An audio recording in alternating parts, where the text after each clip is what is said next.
અમે ત્યાં ખાંડ ચાલુ છે ને એટલે જોવા આવ્યા છીએ.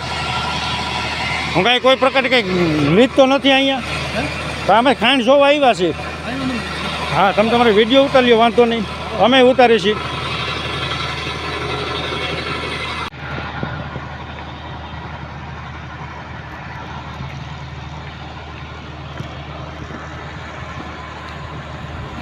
અમારા વિસ્તારમાં ઝાર ગામમાં ગેરકાયદેસર રીતે ખાણ ખનીજની ચોરી કરી રહ્યા છે. બિલ્ડિંગ લાઇમસ્ટોનના પથ્થર કાઢી રહ્યા છે.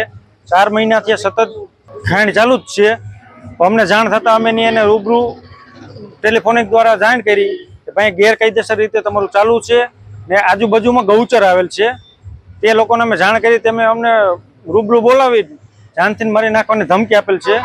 તે પછી અમે આજ રોજ લેખિતમાં ફરિયાદ પણ કરેલી છે. મામલતદાર સાહેબ, પ્રાંત અધિકારી ધોરાજી, કલેક્ટર સાહેબ ખાણ ખનીજ, ગૃહમંત્રી સાહેબ, ભાઈદર પોલીસ સ્ટેશન ને સીએમ સાહેબને આ બાબત અમે એવું કહી છે કે તાત્કાલિક ધોરણે અધિકારીશ્રીને એટલી નમ્ર અપીલ છે કે આને તાત્કાલિક રીતે બંધ કરાવવો ને જે પ્રકારનું એને ખનીજ ચોરી કરી છે તેના કાયદેસરના ખાડા મપવી તેની માથે પેનલ્ટી નાખવો.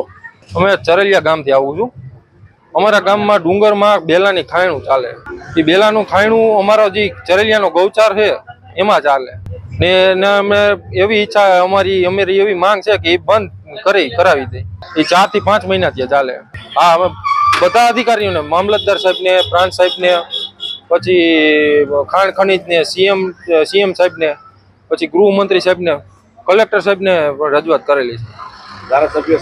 ધારાસભ્ય સાહેબને ફોન કરેલો.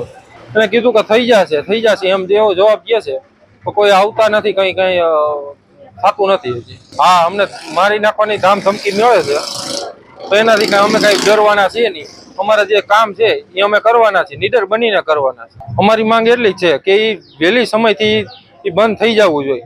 જે ખાણ હાલે છે એ બંધ થઈ જવી જોઈએ ને એ મપાય ને પછી એની જે સરકાર ધારા ધોરણ પ્રમાણે પેનલ્ટી હોય એ પેનલ્ટી વ્યક્તિ પાસેથી લેવામાં આવે.